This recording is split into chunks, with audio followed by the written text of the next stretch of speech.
All right. Well, thank you all of you ladies who were kind enough to join us this evening.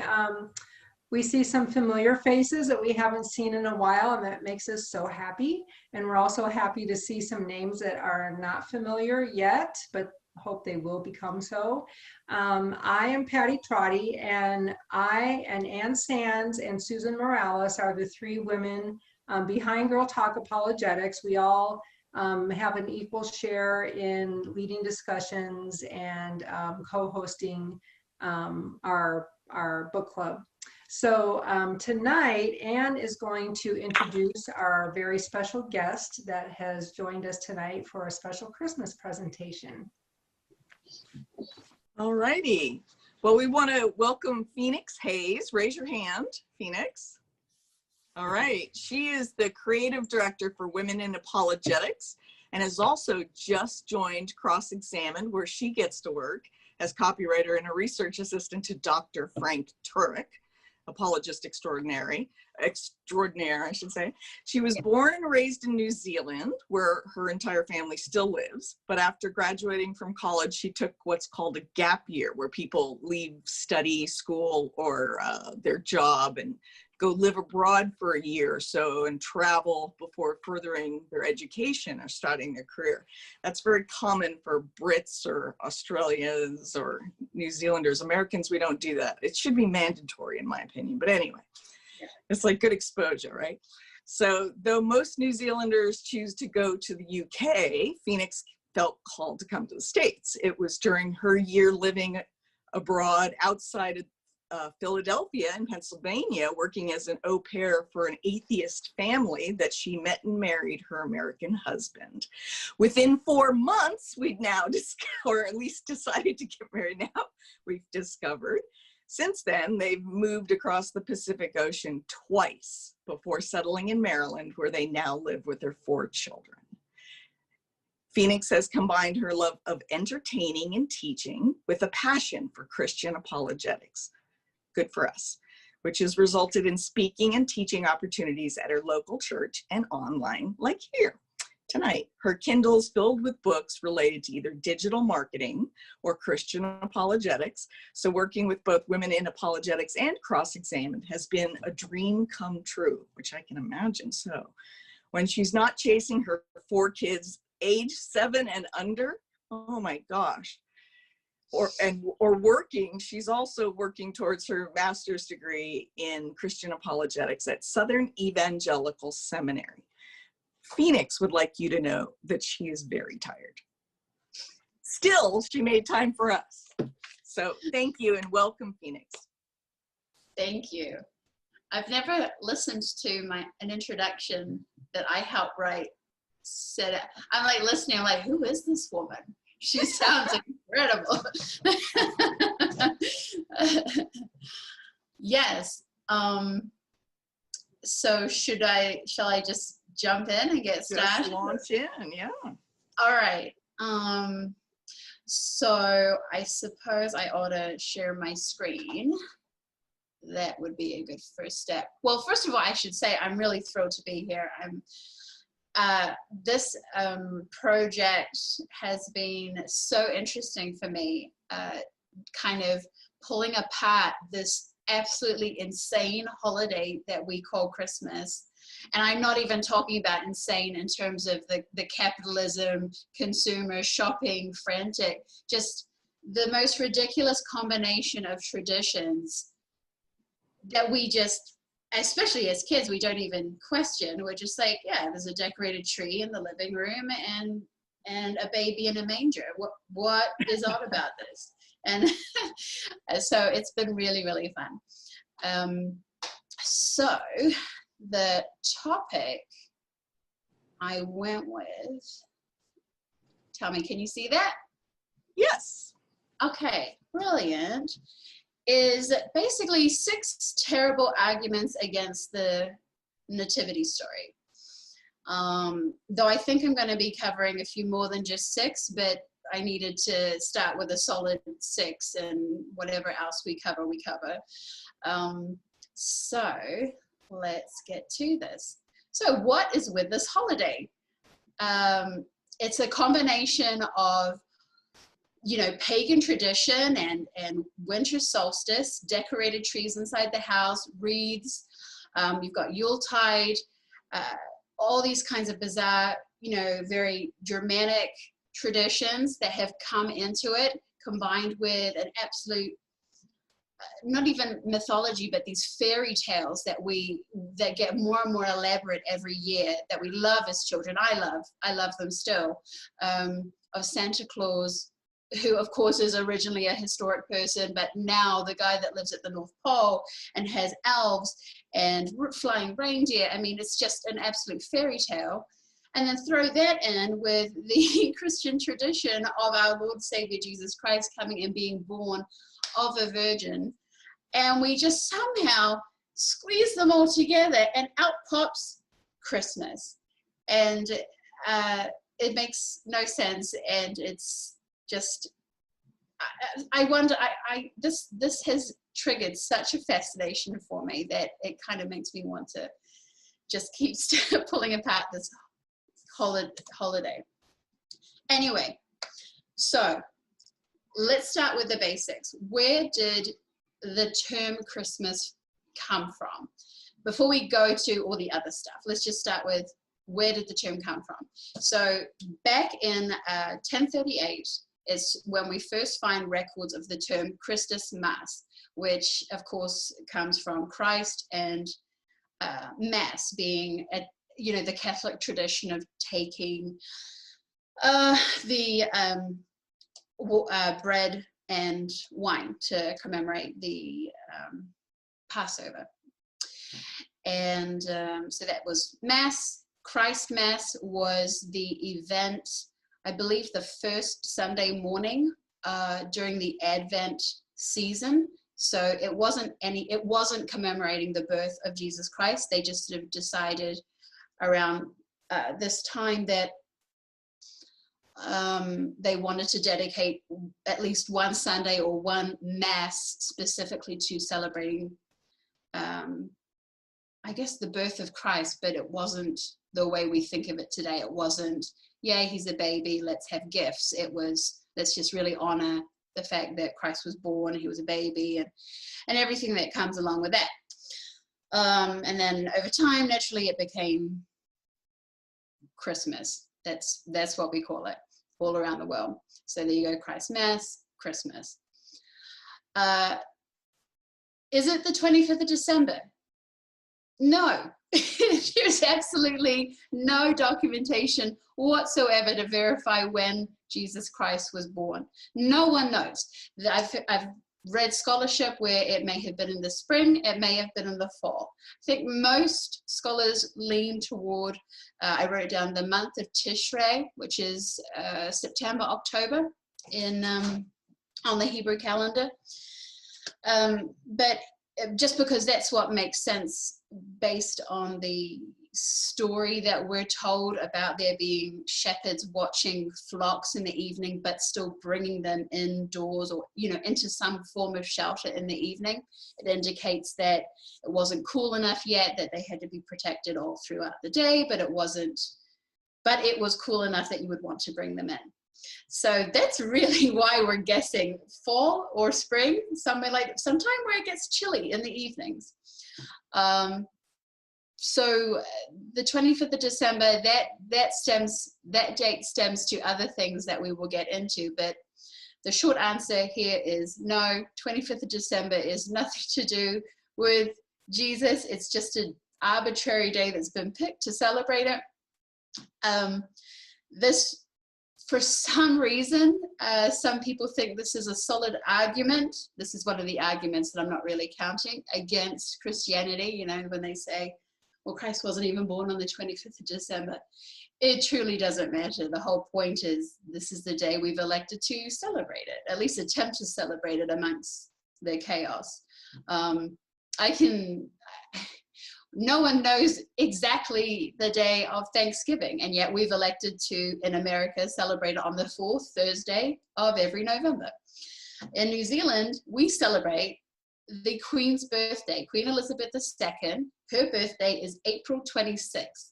But we celebrate, and by celebrate, I mean we don't have to work. There's no other tradition other than we get the day off. The first Monday of June.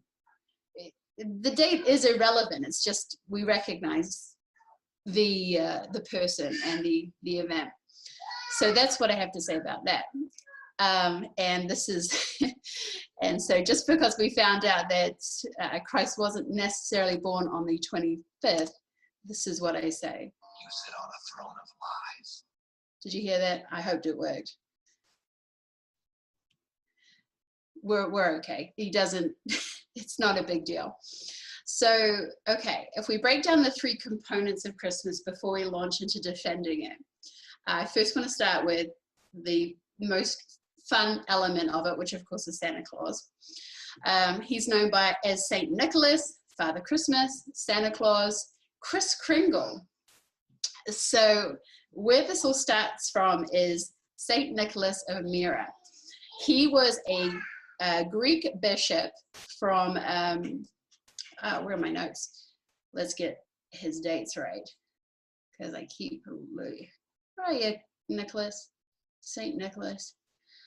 4th century Greek Christian bishop, known as Saint Nicholas of Myra. He was the bishop that was famed for his generosity towards the poor. Over the centuries, he became the patron saint of several diverse groups, from merchants to archers to children and pawnbrokers.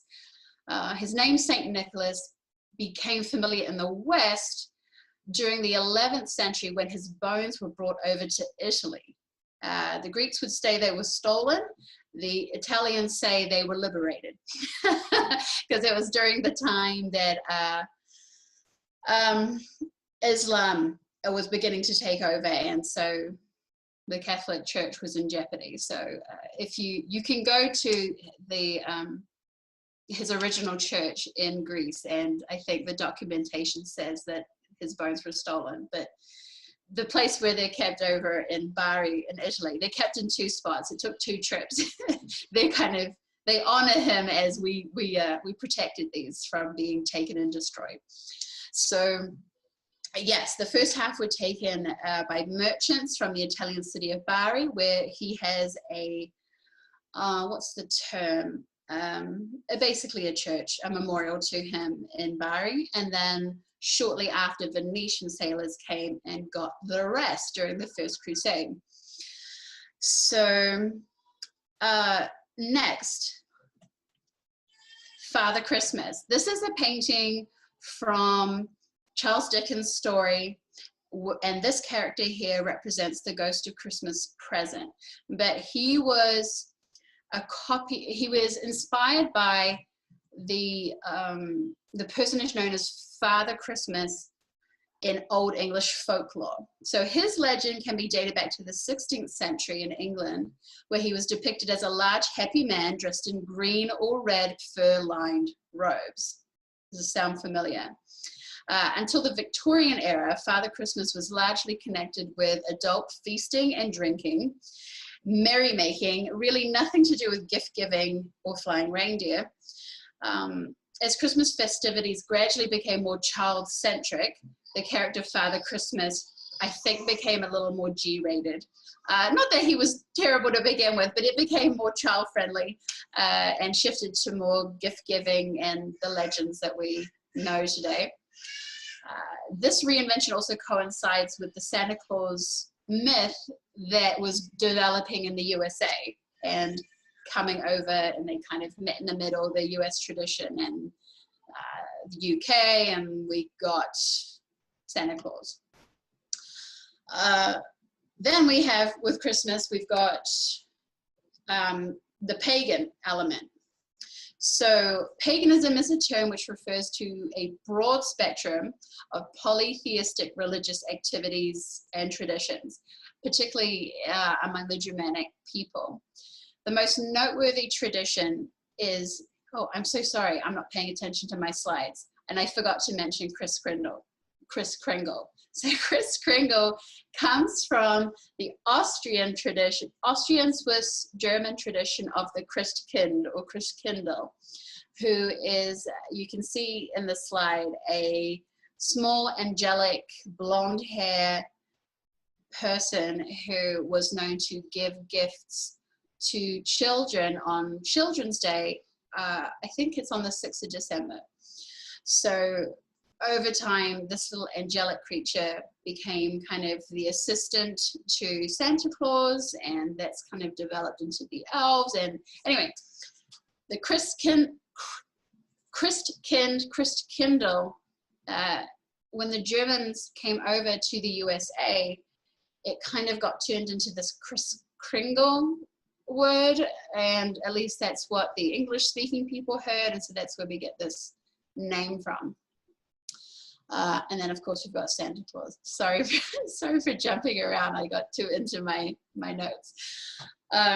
So the pagan influences.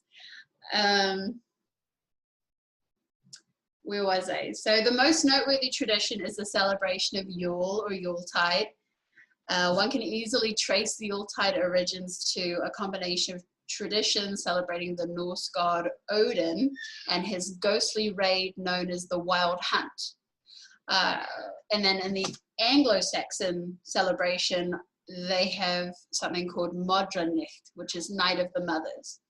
So though each celebration literally has nothing to do with each other, happening in different continents in the Europe, Scandinavian world, they all circle around, they all develop their own kind of folklore around spiritual beings and heightened activity during midwinter, winter solstice, the shortest night of the winter. And the reason you find holidays, celebrations circulating around that date is the idea is, because my husband says this to me, why does anyone want to party in the middle of winter?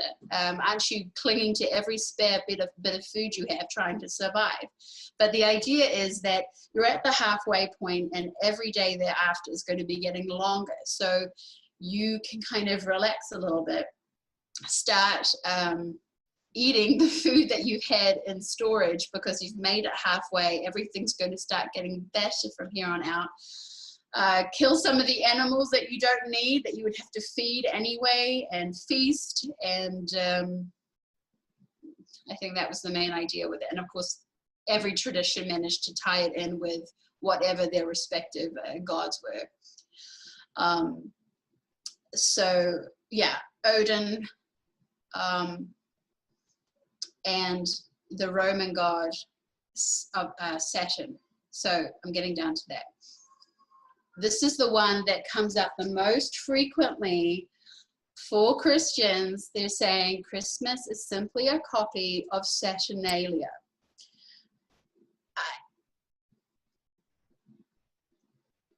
I don't know where you get the copy from. It's a celebration that happens in the middle of the winter that involves decorating with greenery and feasting. So this is a typical trend that is happening all over the place for their respective gods that Christianity isn't mimicking at all when you consider the fact that Christianity has nothing to do with that. We celebrate the birth of Christ. The fact that we've been influenced by bringing in winter decor and decorating our homes is no reflection whatsoever of what we believe or the way we celebrate Christ. It's just, it's a cultural activity that we've all developed, we've all accepted, and I think we all enjoy. There's no pagan tradition in it for most people, but if you want to go back and trace the roots of it, sure. What you'll learn is that humans have been doing it for a long time. That's essentially what you'll learn. What meaning you want to pull from it is up to you.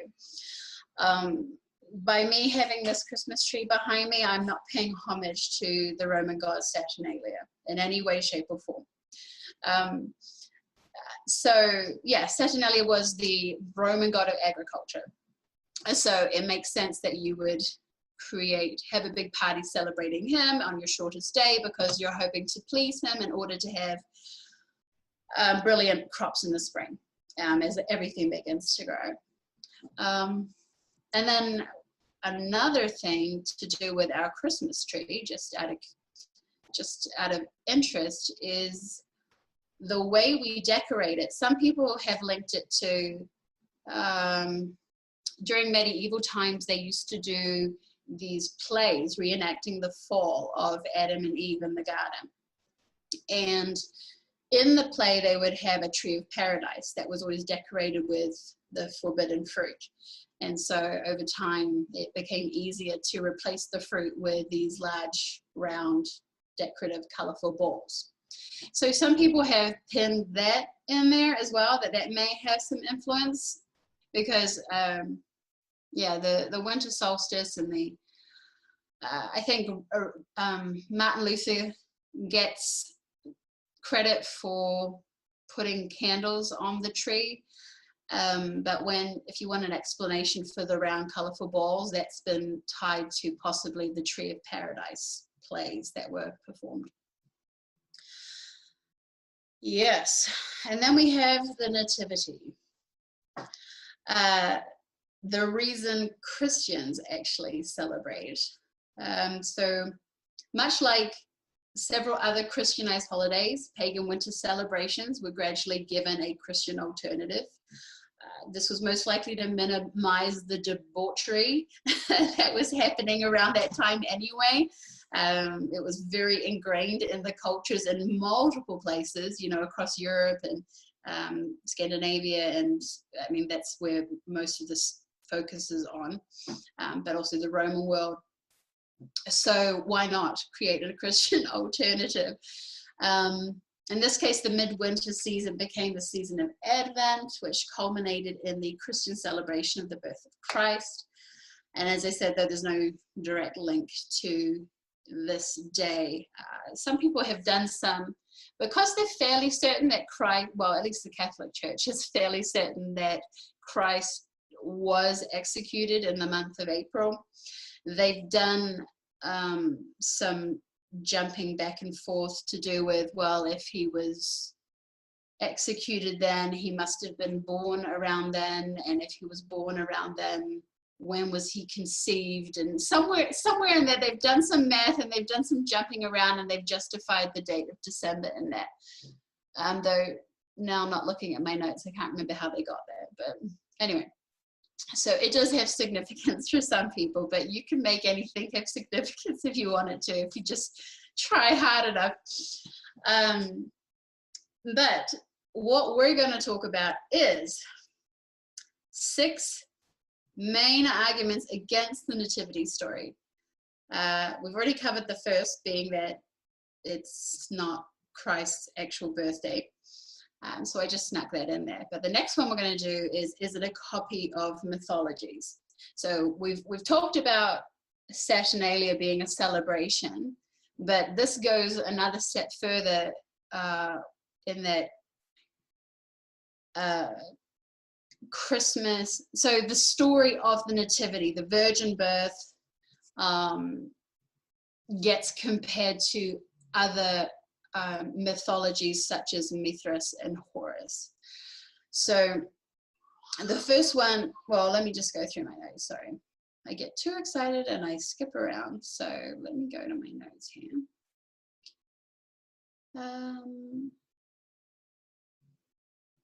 Okay, so the nativity story seems to resemble this is the argument, seems to resemble elements of other regional myths of the time. Therefore, it can't be true. It must likewise be a myth.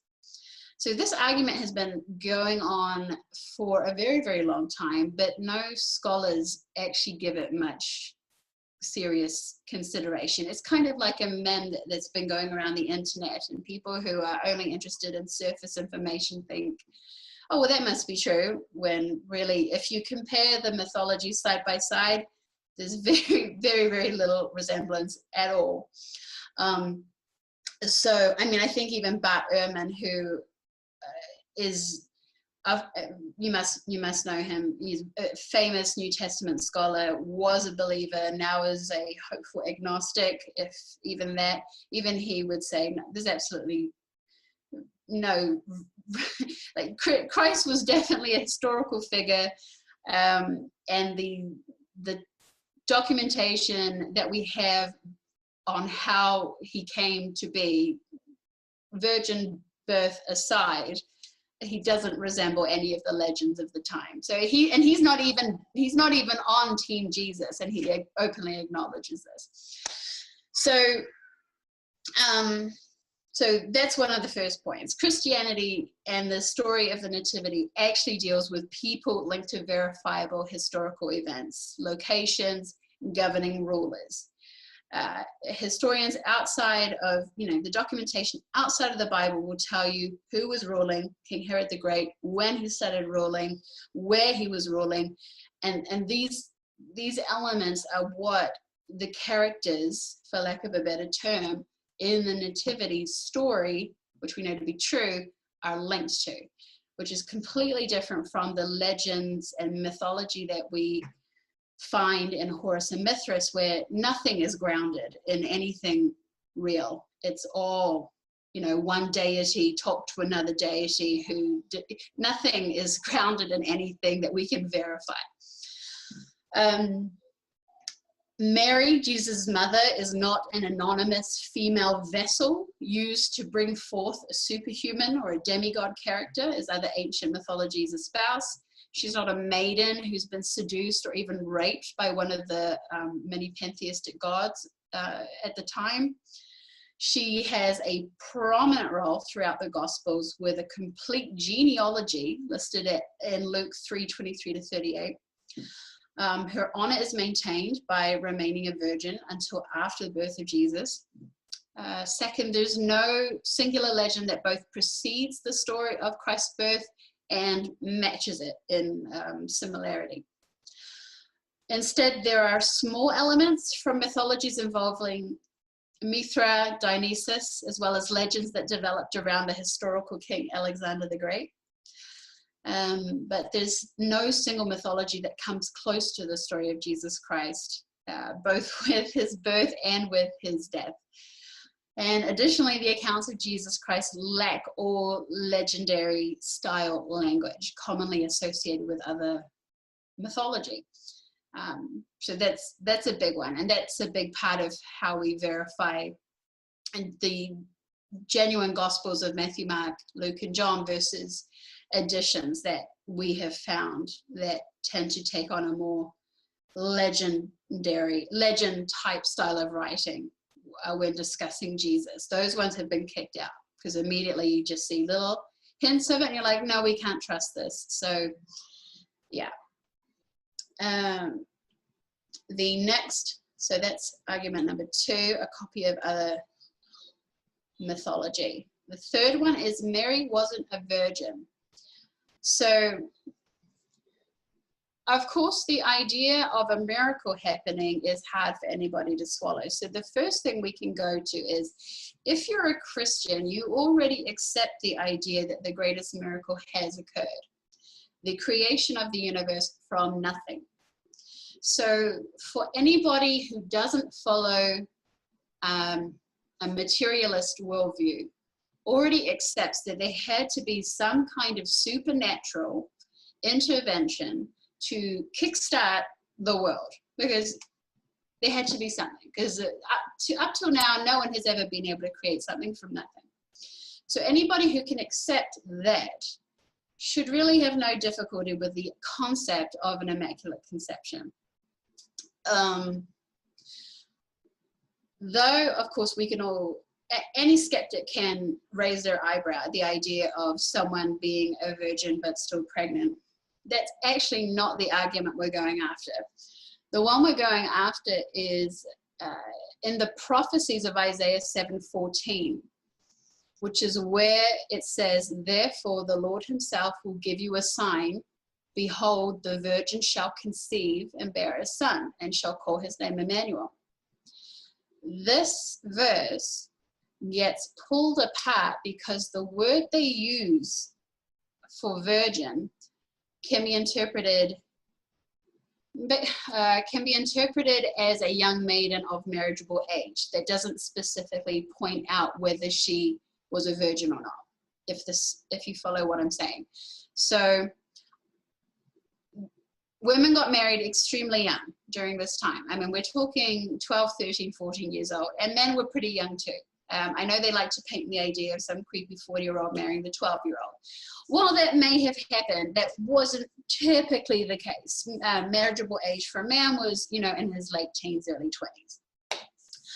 20s. So people think that this is a really great way to say that Mary, the prophecy isn't actually saying that Mary had to be a virgin. If she was meant to be a virgin, it is an alternative Hebrew word that they could have used. So they're arguing over linguistics.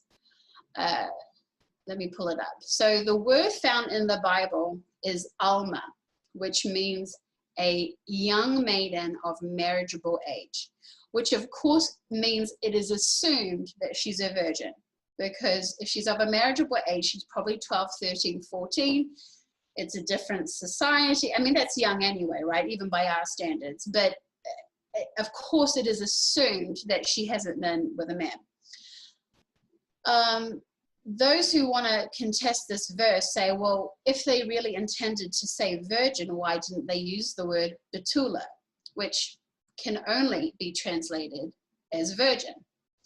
So this really seems like a pointless argument. Either way, it was a young woman who carried Jesus Christ.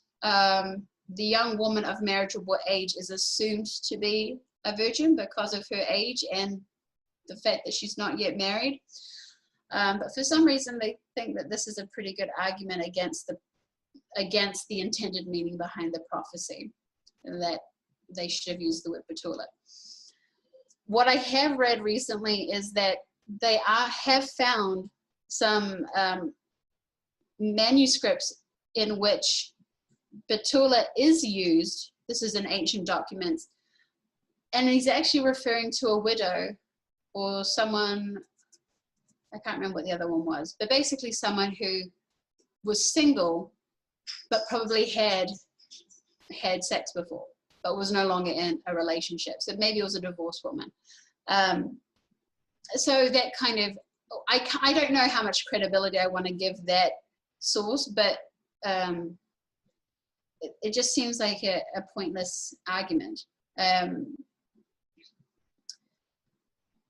Sorry, I'm scrolling through my notes to see yes, it was a divorced woman.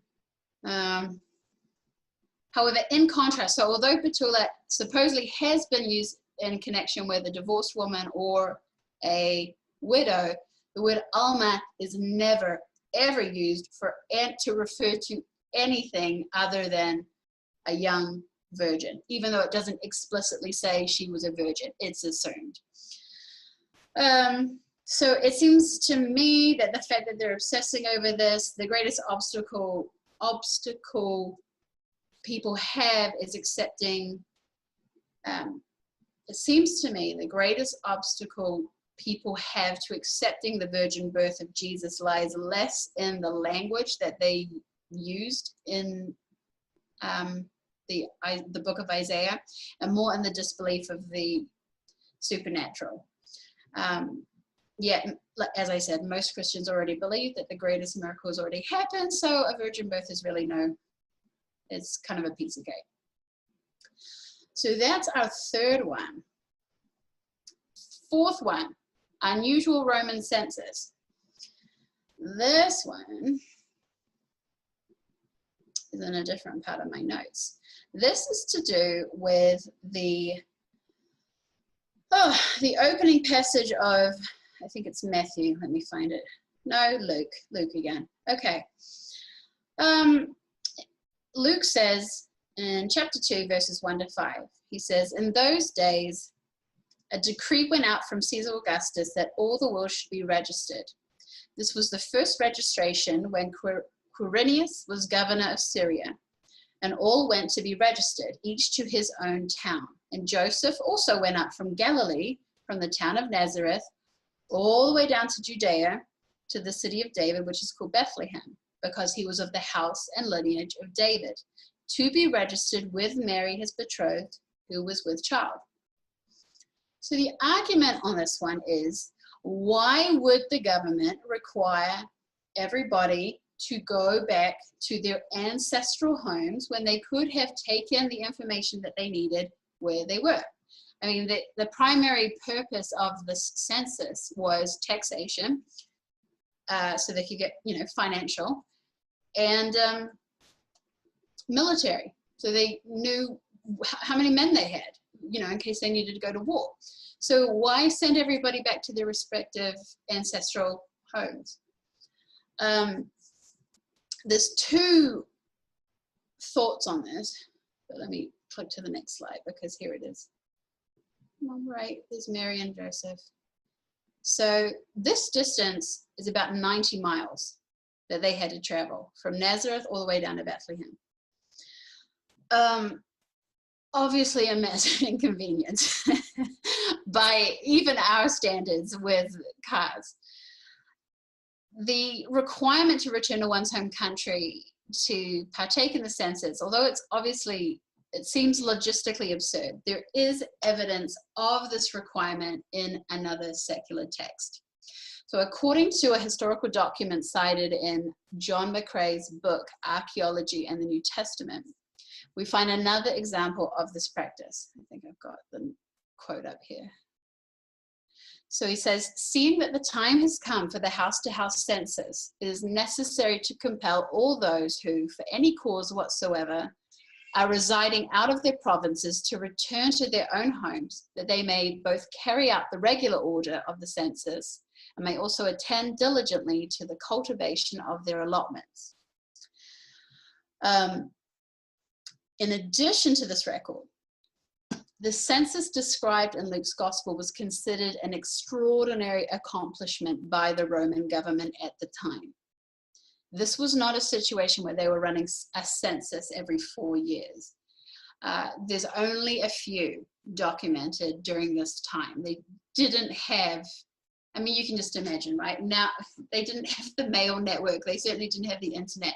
It was not a frequent thing they did. So to pull one off was a massive effort. And when they did it, they wanted to do it as precisely as possible.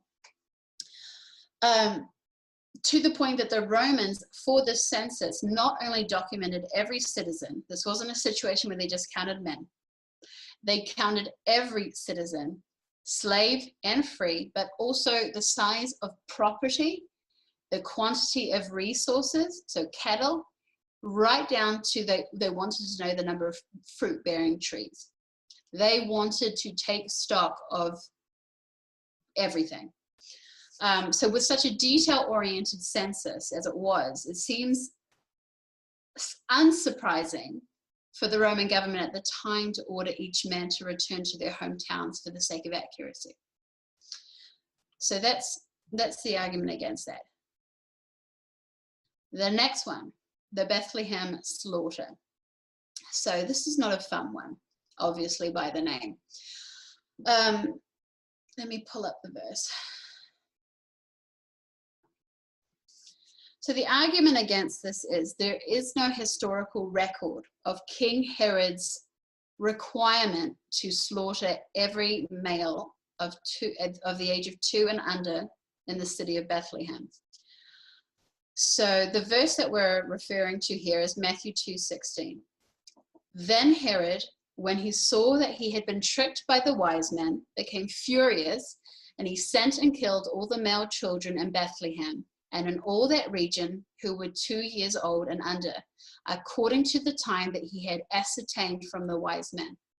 So we all think of this as like the wise man left his house last weekend and he hasn't heard from them, so he goes and, wreaks havoc. The age too is because there's been a considerable amount of time passing, and so he's worked out based on the time that the Magi were with him and had to travel down to Bethlehem that this is going to be, the kid could be anywhere in this window of age. So in order to protect his throne, because the Magi have told him that this is going to be our future king, Herod, who already had a reputation for being a tyrant, thought, well, let me solve this problem and kill them all in this town, and problem solved, right? So let me go to my slide. King Herod, this is a really nice sketch of him. I prefer this one because he just looks like the devil, doesn't he? He just needs some horns, and I think that would do. But that's also a painting of King Herod the Great. So it's true that there is no historical documentation outside of Matthew's Gospel that describes the infanticide ordered by King Herod shortly after the birth of Christ. This is the sculpture is called the Massacre of the Innocents.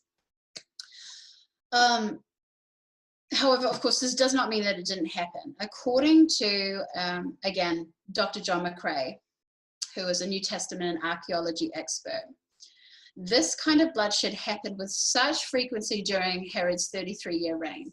It is unlikely that anyone took special notice of the killing in this little village in the middle of nowhere that no one cared about. So keep in mind that Bethlehem was a tiny town of little importance located several miles from any city of significance. It's not far from Jerusalem by our standards, but on foot or donkey or whatever mode of transport they're taking, it was not close. So for Herod to order the death of all the boys under the age of 2, though a horrifying thought, it is unlikely to amount to more than a couple of dozen children, based on the presumed size of Bethlehem at the time. I think they worked out that the total population couldn't have been more than 400. And of that, if we narrow that down, I can't remember where the numbers came from. We're thinking like 300 or 400. Let's say a quarter of that are, I don't know, a quarter of that are children, so 100. And then let's take how many of that age, of that demographic are under the age of 2, and then how many of those are boys. The number gets smaller and smaller and smaller. So King Herod killed a lot of people, including his own family members, wiping out a couple of dozen little boys in a village that nobody cared about. Probably didn't make the news. That's the idea. Though it sounds horrifying to us, of course. And then the final argument, and this is my favorite, is the prophecy arguments. So there's no question that the coming of the Messiah was prophesied, and the way he was going to arrive was written out in Jeremiah, Hosea, and Isaiah. Though what's funny and interesting is the verses of the Old Testament that the Jewish people looked to as predicting the coming of the Messiah are not those ones. They look at other ones. So it's interesting. That's a side note.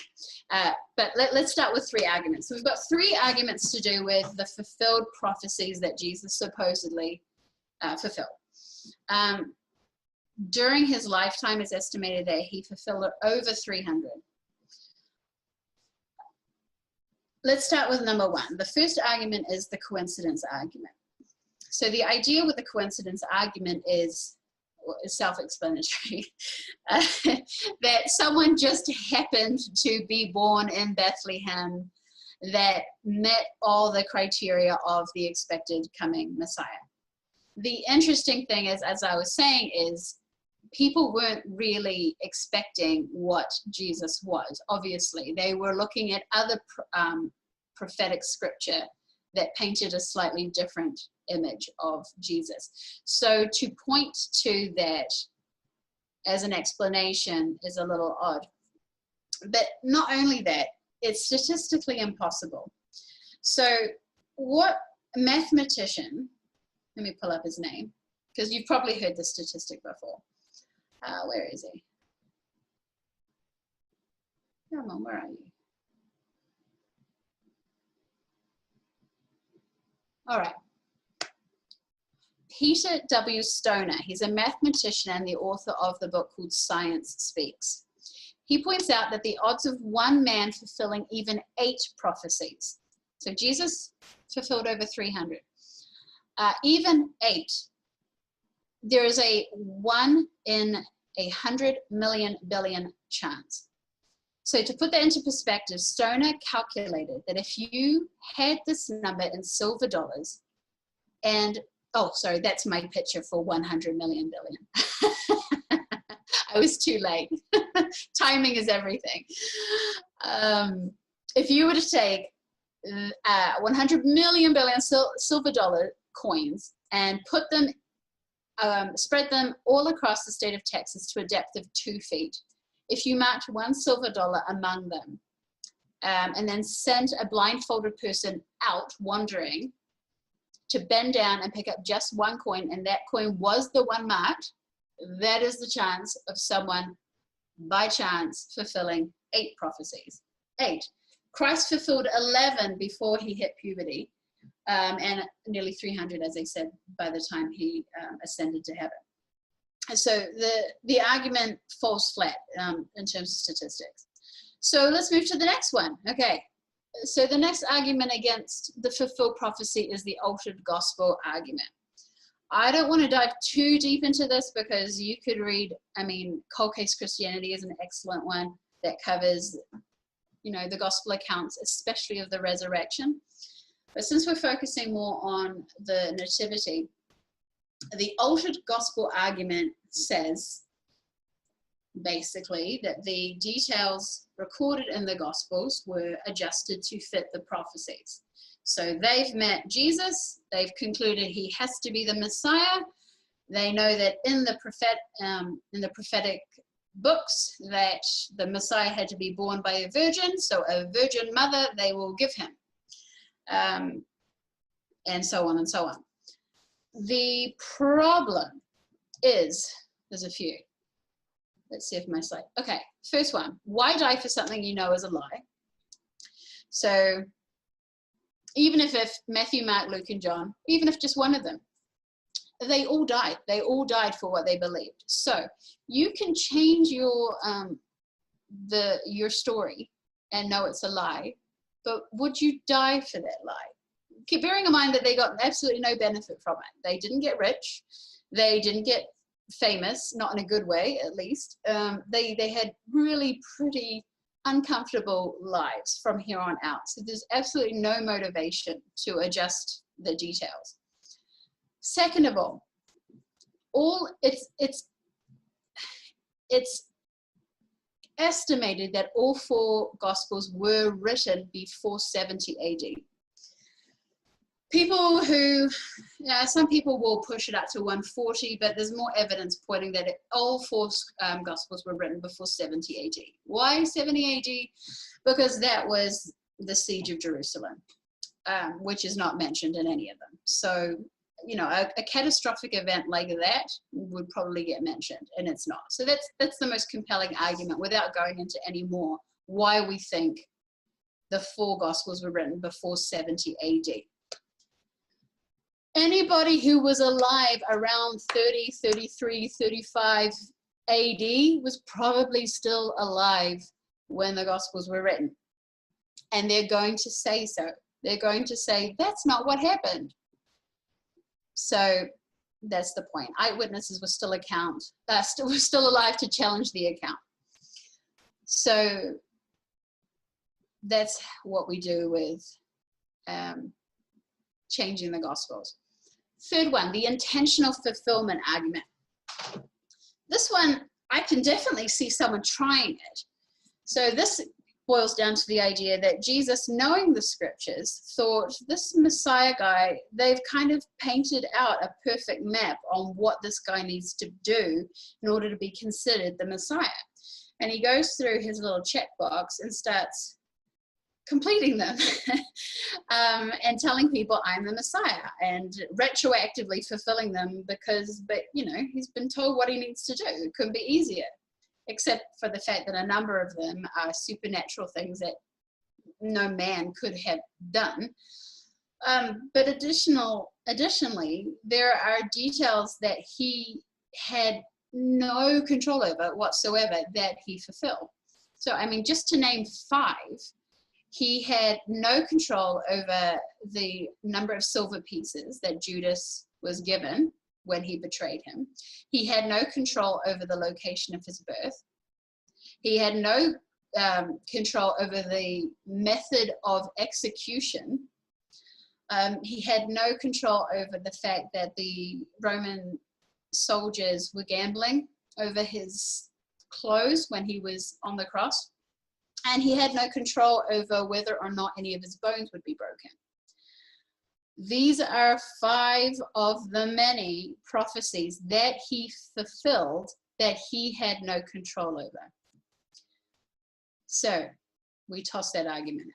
There's more, but for the sake of the length of this presentation, that's where we'll stop.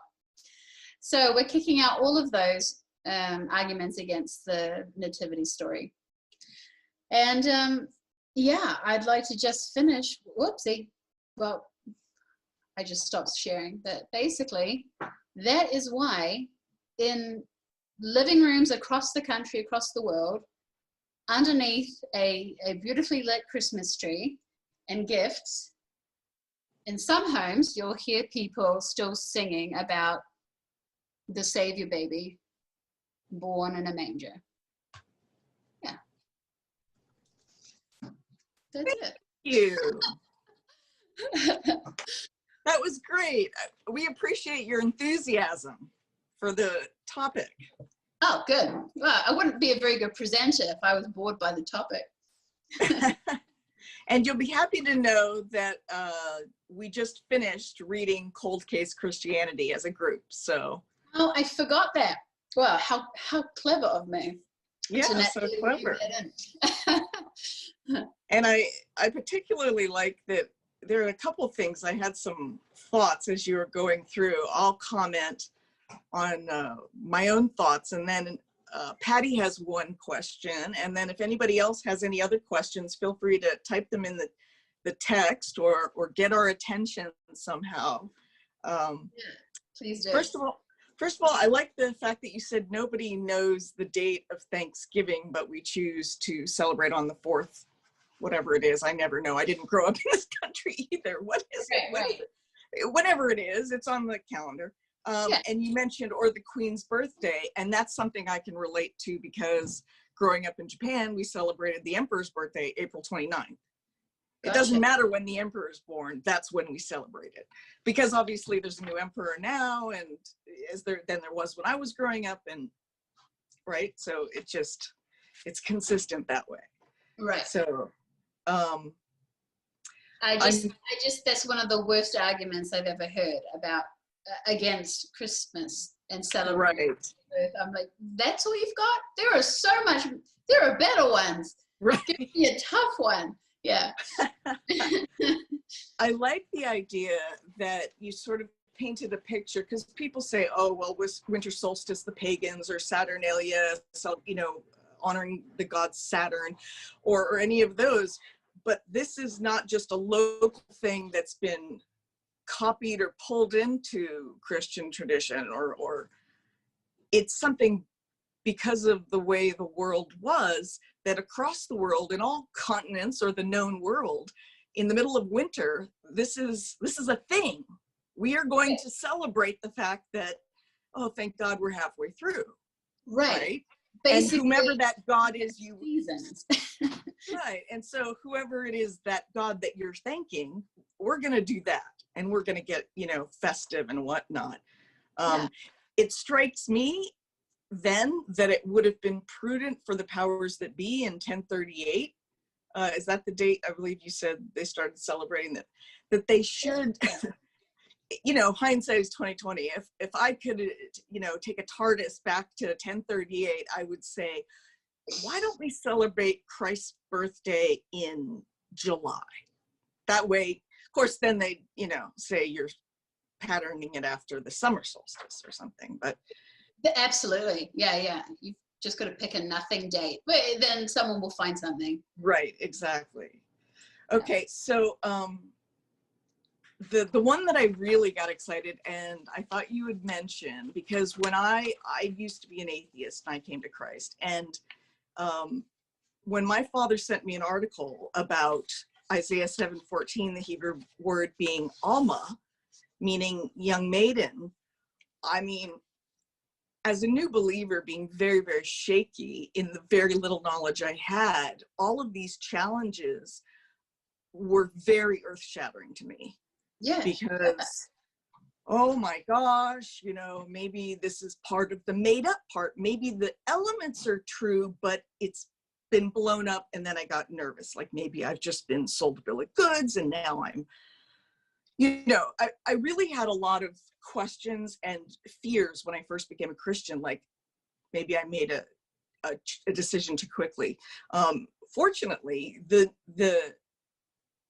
evidence that really got me on this particular case is that this is a Jewish concept that she was a virgin. And the reason is that the Septuagint back in, I don't know when the Septuagint, Patty probably knows, was they got a bunch of Jews in Egypt, in Alexandria, and decided to translate the Hebrew scriptures into Greek.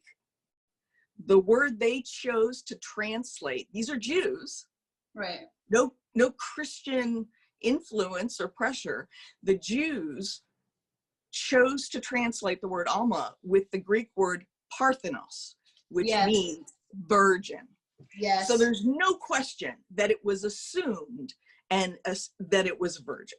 Yes, because so, even in Greek, you have an alternative word. Exactly. Yeah, for a so young that man was the who strongest made for it. me. Yeah, yeah. I had a thought on that too. I don't understand how that argument can even hold up, because when you look at the New Testament, even Mary said to the angel, how can that be? Because I am a virgin.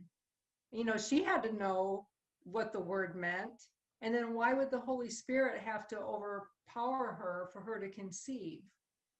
You know, it's like you can look just at the words that were used in the Old Testament, but if you look at the whole Bible, you know, and look at how it was presented in the New Testament, it seems like just that would debunk any myth. Well, see, I had a very skeptical, cynical mind. And so in my mind, along the lines of, well, maybe he intentionally fulfilled these prophecies, or it was, the story was written so that he would fulfill. I was thinking, well, they could have just said, I'm a virgin. They could have just said Mary was saying I'm a virgin. I don't know. It wasn't as convincing to me as the fact that back then, that was assumed that that's what that meant. Yeah. So yeah, it's one thing to intentionally decide I'm going to enter Jerusalem on a donkey. Go get me a donkey because it says here I'm supposed to enter on a donkey. Right. Once you're dead and on a cross, you can't help, you know, if your bones aren't broken, you have no control over that. Yeah, exactly. So, exactly. All And right, well, Patty, if Mary wasn't a virgin, for starters, it's likely she would have been stoned given her marital situation. So the fact that she even is alive is testimony that she must have been, you know, pure at the time if she conceived. Too many people were still alive to say, Mary, she used to get around. Like, people are going to say something. Well, it's interesting. I'm actually studying Gospel John chapter 8, and Taylor's in the same study in a different group. So it's interesting that there's this little dialogue with the chief priests or Pharisees, and somebody said, you know, they're kind of bad-mouthing Jesus, and they're like, we're not illegitimate. In other words, they're like a dig because his birth had such controversy around it. They knew Mary, that the timeline didn't add up. Right. Do you know what I mean? They're like, well, you may know who your father, we know who our father is, Abraham, but because we're not illegitimate, unlike you. Yeah, so that's kind of interesting that it, yeah, the fact, but you're right, the fact that she hadn't been stoned. And Joseph stoned too, because who did they think got her pregnant, right? I mean, Correct. Either Joseph, the fact that her husband was convinced that he hadn't been disgraced and was still prepared to be with her, he must have had some extraordinary supernatural encounter, as the gospel suggests, for him not to assume the worst. Because I think if I was in Joseph's position, I would be like, of course you've been messing around. Yeah, so I think it would have taken me a visitation from an angel to be convinced that my other partner was not being unfaithful. Yeah. So Patty, you had a question, a personal question. I just noticed that we're over time a little bit, so I don't know if people need to go. If you do, is there some way that they could ask questions or post questions? Sure, on our website we could. I don't know if Phoenix is willing to stay a little bit longer to field some. I am. Yeah, Okay. I am. Okay. Thank you. Well, my personal question was, what was it like to be an au pair for an atheist family?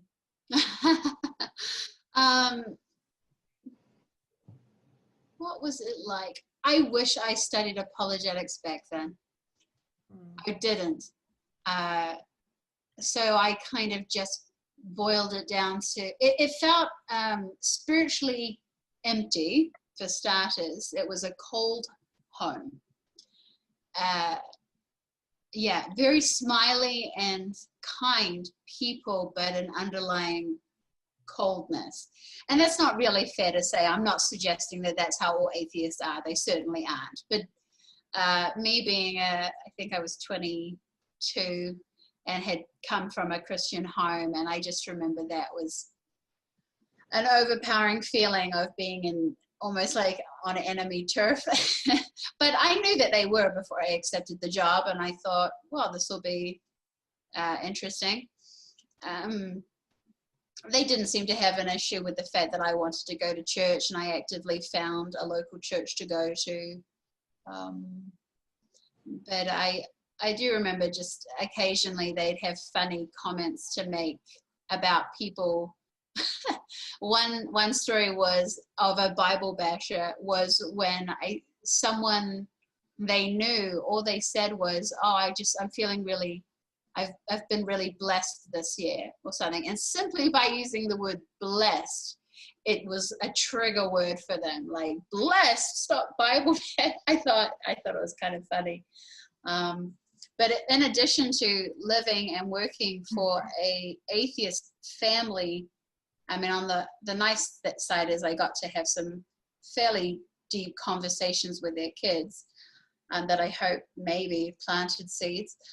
They were very close friends with another family up the street that also had an au pair. So naturally, I was put together with her, and she was a Muslim from Bosnia. So that was my company, an atheist family and a Muslim au pair. So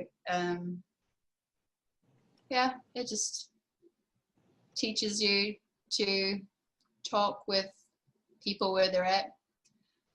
But like I said, I wish I had the apologetic training that I do now to tactfully bring up topics with them. They never brought up anything. They never attacked my faith. So I was actually, God kept me in very safe hands despite being with an atheist family. They weren't looking to have me deconstruct. They didn't really care. Yeah. Maybe someday God will bring them into your life again. Yeah, perhaps. Yeah.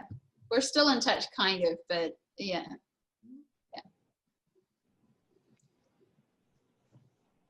I would love to hear if one of those kids got in contact with you. You remember when I was 8 and you said something about such Yeah. You just never know. You just never know. Yeah. Susan, did you have a question or a comment? Yeah, I thought the presentation was really we can't hear you. No. Okay. It's not working. Can you okay, she's going to get on her phone. Her microphone isn't working.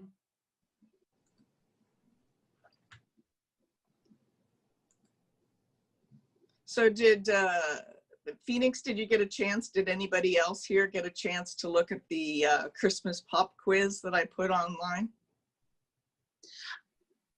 I read through your email and I thought, oh gosh, I'm not covering all of these. Well, I just want to say that 65, most people get an average of 65%, and that's church-going Christians. And that was pretty much par for the course for even me the first time I saw those things, because it's a little tricky, some of the things. And most of what we know about Christmas, we learned from, tradition and mass media, and it's not from the Bible, as it turns out. Yeah. And it's funny, I've said to my husband on more than one occasion that I wish Christians, 1,000 years ago had chosen a separate date, because I love the whimsy and the fairy tales surrounded by the North Pole and the Grinch. It's really fun. How does that compete with the baby Jesus? I mean, I'm a realist. It doesn't. Right. When you're 5 years old, it Right. does not compete. A jolly fat man with gifts versus the baby who's going to save your soul for eternity. When you're 5, you don't care.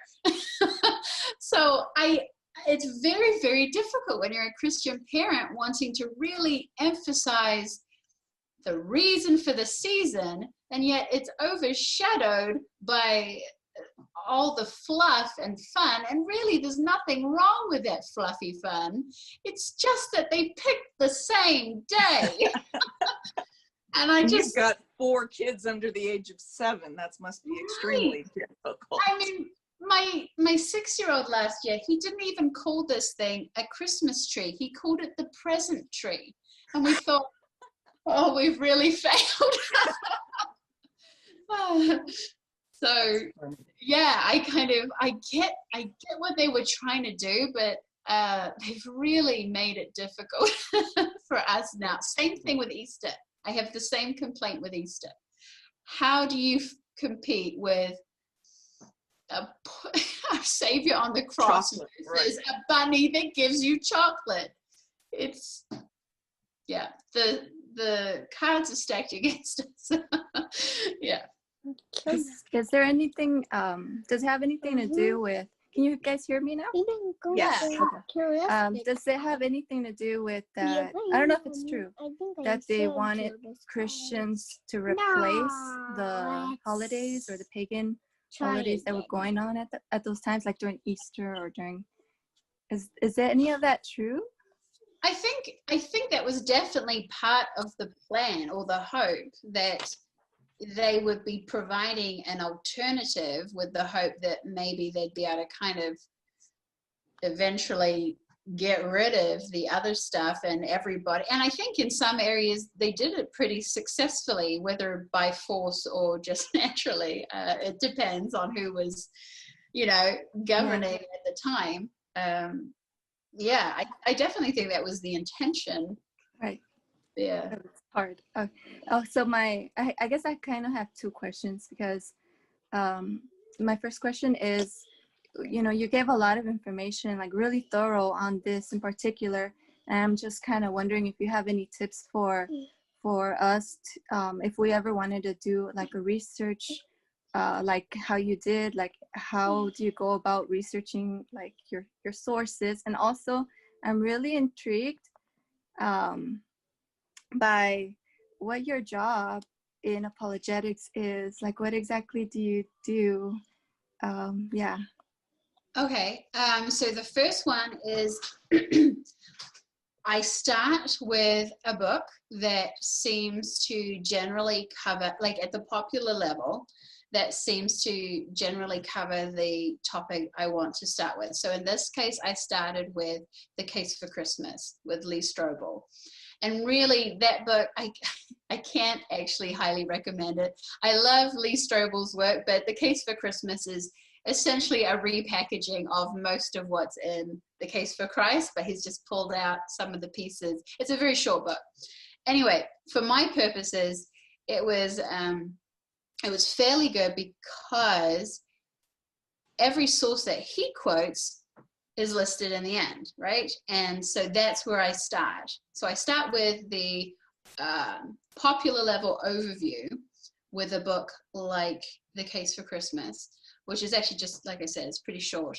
And then you go and look through all the scholars that they are quoting from. And then and that's when you get into a deep dive, because in some cases,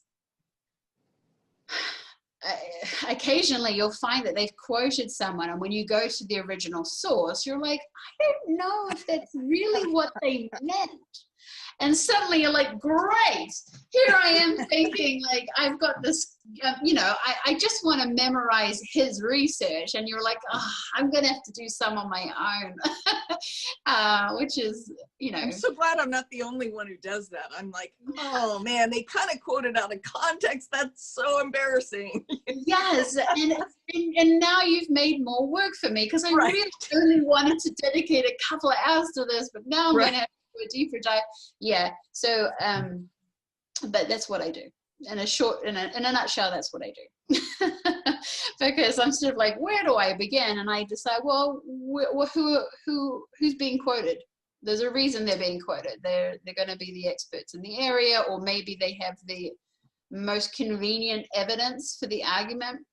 And so I'll dive into that. And sometimes that's the case. Like I said, with that example about the Betula, how most recent linguistic studies had found examples of it also, that word also referring to widows and divorcees. I sort of thought, well, that's a bit convenient. I'm not sure if I'm going to make that a prominent part of my argument. So sometimes even the evidence that they have, I can't find enough additional information to feel like I can confidently quote that. Yeah. Because, I mean, what I believe, we're seekers of truth, right? And if somehow, some way, we could see, okay, they found the bones of Jesus Christ. And there was, I don't know how they would do this, but they could prove without us a hint of doubt that these were the bones of Jesus Christ. Despite how much I love the message of Christianity, at the end of the day, and I think a lot of apologists feel this way, they're in the pursuit of truth. And that does mean confronting uncomfortable arguments from time to time and being prepared to refute them or not. I mean, like the very fact that Jesus could have actively fulfilled several of the prophecies, he could have, definitely. You and I could have, no question. But the fact remains that there's a number that he simply couldn't have. So apologetics is a scary field, because sometimes you have to look underneath rocks you don't want to. And I've said it to my husband before, like I don't know that I want to know, because what if this is the thread that pulls the whole sweater apart? But it's like what's his face? Jim Wallace said, it's a cumulative case, right? Yes. Yeah. So even when you do find one thread and you're like, that's off, or it doesn't support, or any number of things, I mean, does that undermine this entire case that's made up of all this evidence? Now, the bones of Jesus, that's different. I become a Jew. I mean, probably become a Jew. But, right. But in terms of the average thread you're going to find, right? Because as we know, you won't find the bones of Jesus, but no, in terms of the average thread. So, yeah.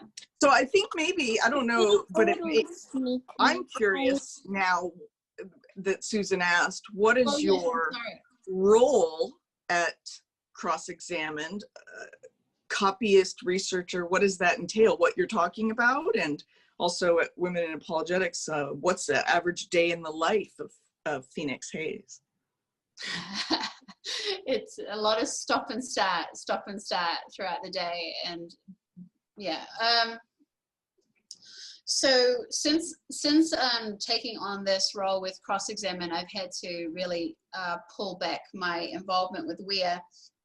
And in fact, I'm finishing out my work with them up until the conference, which is happening, this is the plug, late January 21st to 23rd, Women in Apologetics 4th Annual Conference, virtual. Be there. Oh yes, we hear that we get a 15% discount if we do a virtual watch party, if we all sign up. So we are gonna put out some information to you ladies shortly, so we could all participate in their apologetics conference in January. Yeah. And they've got so many speakers that you'll want the recording, no question. But if you don't sign up to actually attend, even if you can't make it, it works out, I think, financially more in your favor to sign up and not attend, but get the recording, than to not sign up and try and buy the recording after, if that makes any sense. Good tip. Yeah. Yes, so I started with Women in Apologetics at the beginning of the year because I really wanted to get more actively involved in ministry work, and I saw that there was a need for graphic design and social media management, and that's something that I have a background in, so I raised my hand and dived in, and from there, you know, with a small ministry, you help wherever you can. It's like at your local church, if they need people to make cups of coffee, you just dive in and do that, and it evolves. Well, in this digital space, because I knew how to do graphic design and social media, it meant that I could also play quite a big role in their marketing strategy and also their monthly newsletter and their website maintenance. So that's what I've learned with getting involved with ministries that you want to work with, is it doesn't really matter how much theological knowledge you have. That's a bonus, but what they really need is practical skills that they can utilize to keep the wheels moving with the mission, right? So I've been with them since February, and then back in September there was an announcement with the Cross-Examined Instructor Academy Facebook group that they were looking to hire someone as a copywriter and research assistant, and so that took about 2 months of waiting for further instructions from Jorge Gill and from Frank Turek.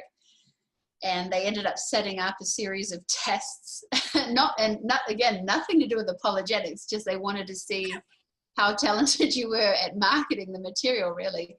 And I got the job. Long story short, I got the job.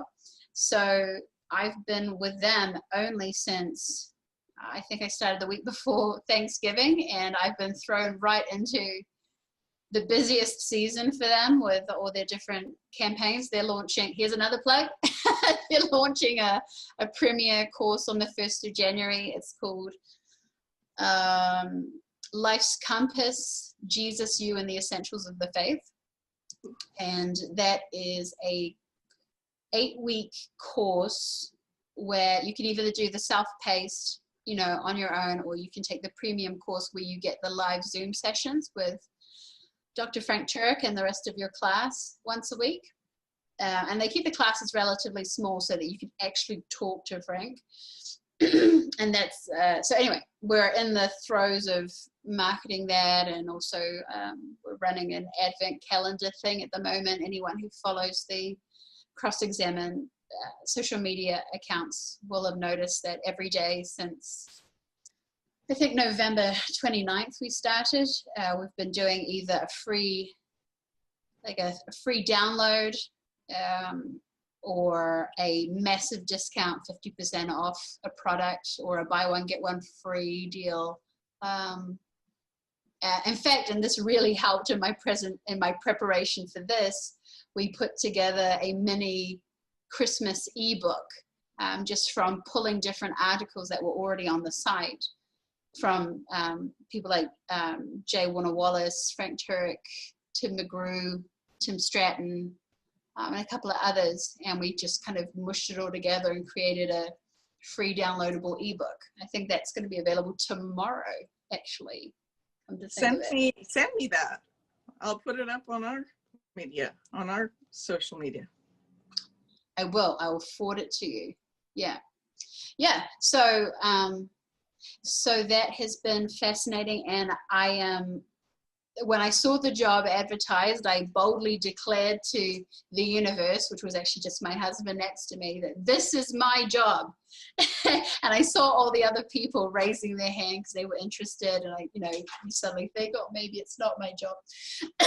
But it turns out it is, and I'm still kind of pinching myself because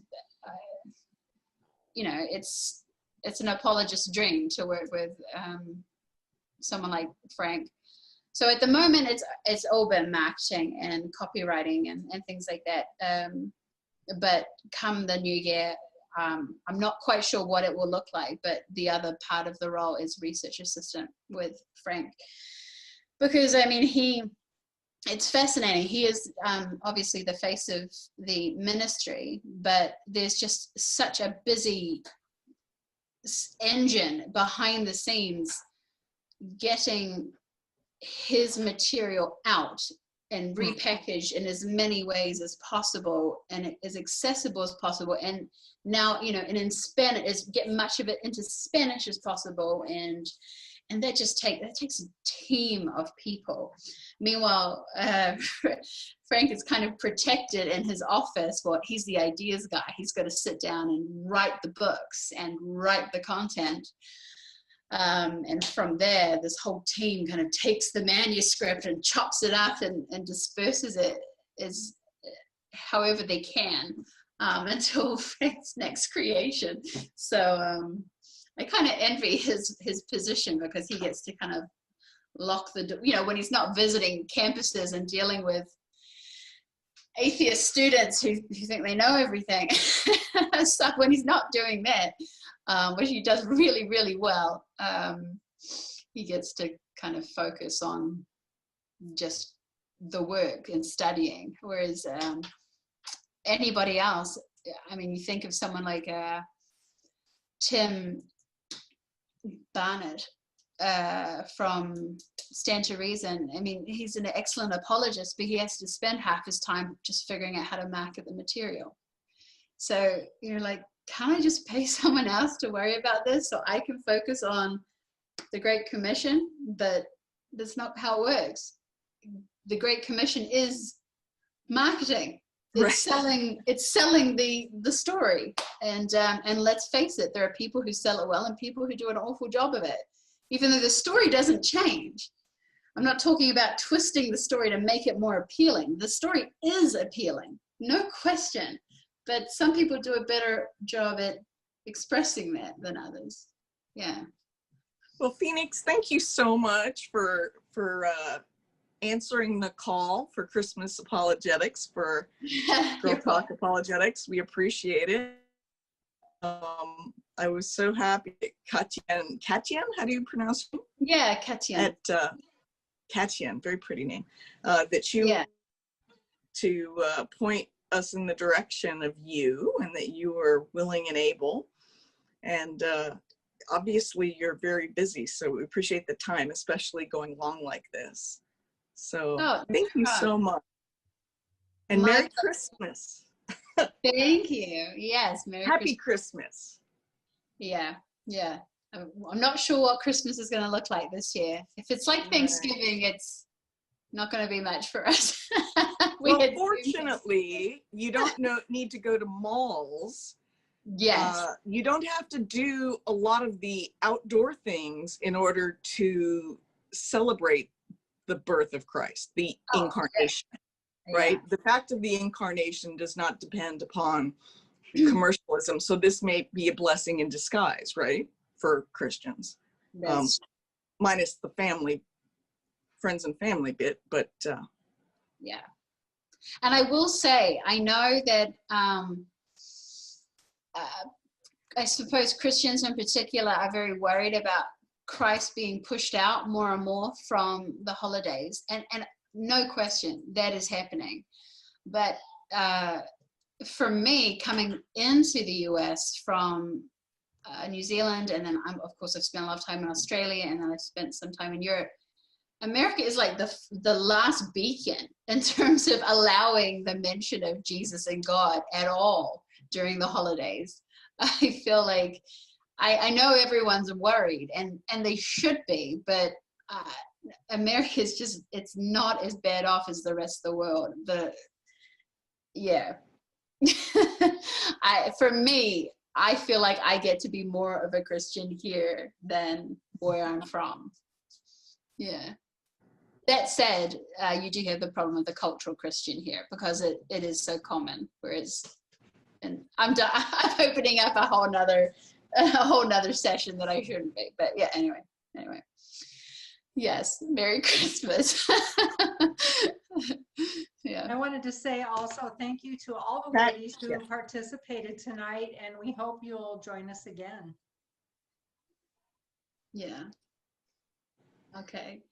Thank you. Good night, ladies. Night. We'll see you in January.